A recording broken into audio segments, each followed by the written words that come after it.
Hello दोस्तों, नमस्कार। स्वागत है आप सभी लोग का द ब्रिलियंट स्टडी सेंटर में। दोस्तों, आज हम लोग देखने वाले हैं 7 मई 2026 का करंट अफेयर एवं उससे संबंधित जितने भी आपको स्टैटिक जीएस मॉड है जो आपको एग्जाम के लिए महत्वपूर्ण है, वो सारे क्वेश्चन इस वीडियो में कवर किए हैं। इसलिए वीडियो को अंत तक जरूर देखना दोस्तों। अगर चैनल पर नए हो तो चैनल को सब्सक्राइब जरूर करना है। चलिए पहले प्रश्न के पास चलते हैं। पहला प्रश्न है, निम्नलिखित में से किस दिन हर साल विश्व पुर्तगाली भाषा दिवस मनाया जाता है? तो जो हर साल विश्व पुर्तगाली भाषा दिवस मनाया जाता है, 5 मई को मनाया जाता है। डी बिल्कुल करेक्ट आंसर हो जाएगा। अब बात करते हैं पुर्तगाली भाषा दिवस के बारे में।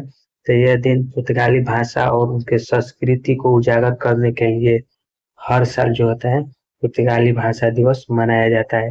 सबसे पहले जो पुर्तगाली भाषा दिवस मनाया गया था 2019 में मनाया गया था, यूनेस्को द्वारा मनाया गया था। यह डेट याद रखना दोस्तों। एग्जाम में आपको एक्सेसिव एग्जाम में पूछा गया था कि सबसे पहले बार जो है यूनेस्को द्वारा विश्व पुर्तगाली भाषा दिवस को मनाया गया था, तो 2019 में मनाया गया था। डेट याद रखना। अब बात करते हैं कुछ प्रमुख दिन दिवस के बारे में।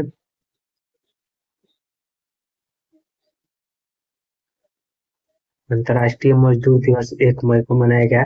विश्व टूना दिवस 2 मई को मनाया गया। विश्व प्रेस स्वतंत्रता दिवस 3 मई को मनाया गया। कोयला खनिज दिवस 4 मई को मनाया गया। पेड़ दिवस ध्यान रखना। अगला प्रश्न है,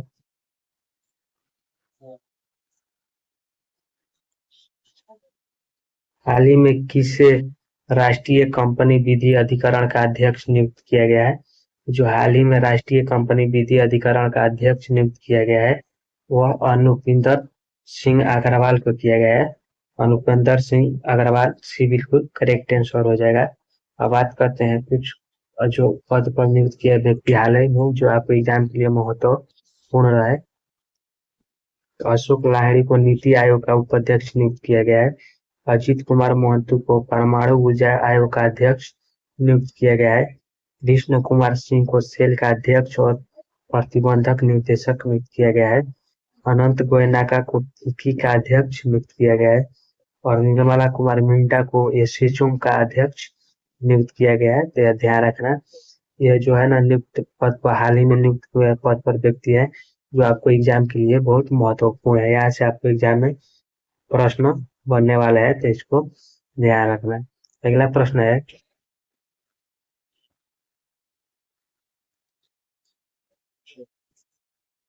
हाल ही में किस स्थान पर भारतीय सेना द्वारा ऑपरेशन नेत्र 1.0 योजना शुरू किया गया है? तो हाल ही में जो भारतीय सेना द्वारा ऑपरेशन नेत्र 1.0 योजना आयोजित किया गया है, वो लद्दाख में किया गया है। डी बिल्कुल करेक्ट आंसर हो जाएगा। अब बात करते हैं ऑपरेशन नेत्र 1.0 योजना के बारे में। तो यह भारतीय सेना द्वारा लद्दाख की राजधानी लेह में अस्पताल 153 जनरल अस्पताल में शुरू किया गया है। इस योजना का मुख्य उद्देश्य दूर के क्षेत्रों में फंसे जो मरीज नेत्र संबंधित मरीजों को देखभाल के लिए संबंधित ये सेवा प्रदान की गई है। जैसे जो व्यक्ति मोतियाबिंद एवं विडोल सर्जरी से ग्रसित है, उनको देखरेख करने के लिए यह नेत्र यह योजना शुरू किया गया है। इसको ध्यान रखना। अब बात करते हैं दोस्तों जो भारतीय सेना द्वारा शुरू की गई ऑपरेशन के बारे में। ईरान में फंसे भारतीयों को सुरक्षित वापस लाने के लिए केंद्र सरकार ने ऑपरेशन स्वदेशी योजना शुरू किया है। झारखंड के सिंहभूति जिले में सारना और कोलाहल के जंगलों में नक्सलवादियों के खिलाफ ऑपरेशन मेगारूबू अभियान चलाया गया है। और चक्रवात से प्रभावित श्रीलंका के लोगों को बचाने के लिए और राहत के कार्य करने के लिए भारतीय सरकार ने ऑपरेशन सागर बंधु अभियान चलाया है। तो यह ध्यान रखना, बहुत आपके इम्पोर्टेंट प्रश्न है, तो इसको ध्यान रखना। अगला प्रश्न है,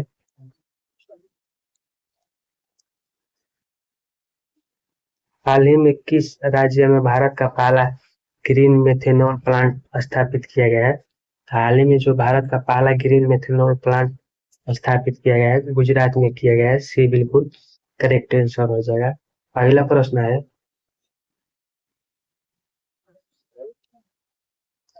हाल ही में सीनबेक्स द्विपक्षीय सैन्य अभ्यास भारत और किस देश के बीच आयोजित किया गया था? तो सीनबेक्स जो द्विपक्षीय सैन्य अभ्यास है वो भारत एवं कंबोडिया के बीच आयोजित किया गया था। बी बिल्कुल करेक्ट आंसर हो जाएगा। अब बात करते हैं सीनबेक्स द्विपक्षीय सैन्य अभ्यास के बारे में। तो यह अभ्यास कंबोडिया के कैंपेक्स बेसिल में आयोजित किया गया द्विपक्षीय सैन्य अभ्यास है, जो कि 14 मई से लेकर 17 मई तक चलेगा। इसमें भारतीय सेना के 120 सैनिक और रॉयल कंबोडिया के 160 सैनिक शामिल हुए हैं। इस अभ्यास का मुख्य उद्देश्य यह है कि आतंकवाद विरोधी अभियान और क्षेत्रीय सुरक्षा को मजबूत करना इस इस अभ्यास का मुख्य उद्देश्य है। तो बात करते हैं दोस्तों हाल ही में हुए सैन्य अभ्यास, चूंकि आपको एग्जाम के लिए महत्वपूर्ण है। तो चौथा साइक्लोन 2026 युद्ध अभ्यास भारत और मिस्र के बीच आयोजित किया गया था। और सातवां दास्तलिक युद्ध अभ्यास 2026 भारत और उज्बेकिस्तान के बीच आयोजित किया गया था। और 14 इन ड्राइव 2026 नामक गोताखोरी युद्ध अभ्यास भारत और श्रीलंका के बीच आयोजित किया गया था। 16वां वज्र प्रहार 2026 युद्ध अभ्यास भारत और अमेरिका के बीच आयोजित किया गया था। और 7वां धर्म गार्जियन 2026 युद्ध अभ्यास भारत और जापान के बीच आयोजित किया गया था। यह ध्यान रखना जो आपको एग्जाम के लिए महत्वपूर्ण है। अगला प्रश्न है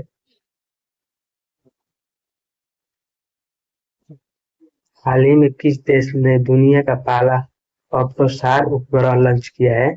तो जो हाल ही में दुनिया का पहला ऑक्टोसार उपग्रह लॉन्च किया है वो भारत में लॉन्च किया है। ये बिल्कुल करेक्ट आंसर हो जाएगा। अब बात करते हैं दोस्तों ऑक्टोसार उपग्रह के बारे में। तो यह ऑप्टोलिक कैमरा और सिंथेटिक एपर्चर रडार को तकनीकी को साथ मिलाता है, जो कि 190 किलोमीटर तक सैटेलाइट या खराब मौसम हो या बादलों के वजूद के कारण भी पृथ्वी के दृश्य को स्पष्ट रूप से देख सकता है। इसका यह खासियत है। अब बात करते हैं इसका कुछ मुख्य विवरण के बारे में। तो यह इसका निर्माता जो है निजी स्टार्टअप गैलेक्स आई आई द्वारा निर्मित किया गया है। इस उपग्रह का जो नाम है दृष्टि नाम है। और इसका जो लॉन्च किया गया है स्पेस का फाल्कन 9 रॉकेट से लॉन्च किया गया है। और जो लॉन्च किया है वो बेंगलुरु स्थान से इसको लॉन्च किया गया है। तो ध्यान रखना। अगला प्रश्न है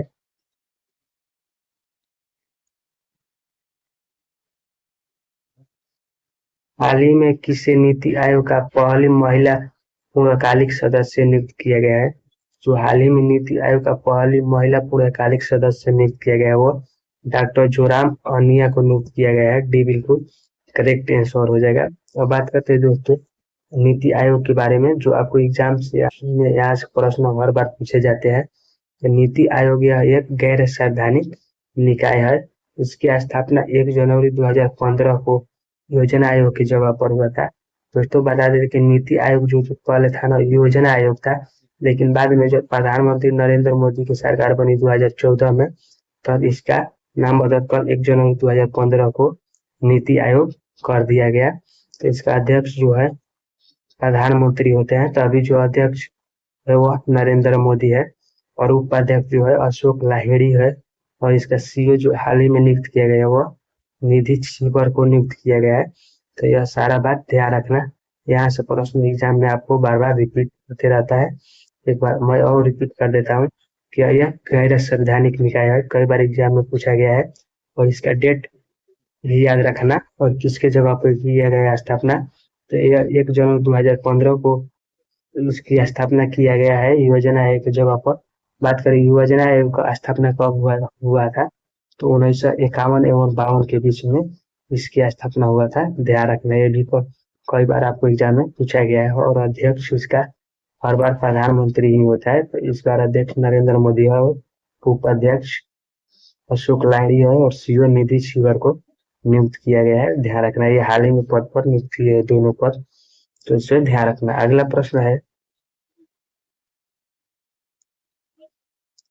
हाल ही में किस स्थान पर भारत की पहली पोर्टेबल मैग्नेट रेजोनेंस इमेजिंग प्रणाली स्थापित किया गया है? तो जो हाल ही में भारत की पहली पोर्टेबल मैग्नेट रेजोनेंस इमेजिंग प्रणाली को स्थापित किया गया है, वो एम्स दिल्ली में स्थापित किया गया है। ये बिल्कुल करेक्ट आंसर हो जाएगा। अगला प्रश्न है,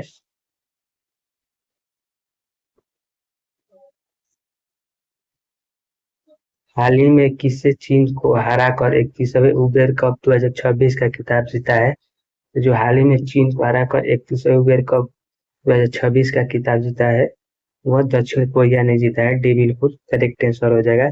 अब बात करते हैं 31वें उबेर कप 2026 के फाइनल मुकाबला के बारे में। तो यह मुकाबला डेनमार्क के होर्सेस में आयोजित किया गया था। उसमें जो विजेता रहा दक्षिण कोरिया रहा। 3 बार अब तक दक्षिण कोरिया जीत गया है। पहला बार 2010 में जीता था, दूसरी बार 2022 में और तीसरा बार हाल ही में 2026 में जीता है। इसमें उप विजेता जो रहा चीन को हरा कर यह जीता है। उसमें जो स्कोर बनाया था वो दक्षिण कोरिया ने 3 स्कोर बनाया था और चीन का स्कोर 1 रहा, जो कि दक्षिण कोरिया ने चीन को 2 पॉइंट से इसे हराया है। और इसका आयोजन दिनांक की बात करें तो 3 मई 2026 का इसका आयोजन किया गया था। तो इतनी बात ध्यान रखना। तो दोस्तों आज का प्रश्न यही तक रहा। अगर वीडियो अच्छी लगे तो वीडियो को लाइक करना, अपने दोस्तों के पास शेयर करना और डेली करंट अफेयर से संबंधित एवं स्टैटिक जीएस पाने के लिए वीडियो को सब्सक्राइब जरूर करना। आज का वीडियो यहीं तक रहा। मिलते हैं अगले क्लास में, तब तक के लिए धन्यवाद।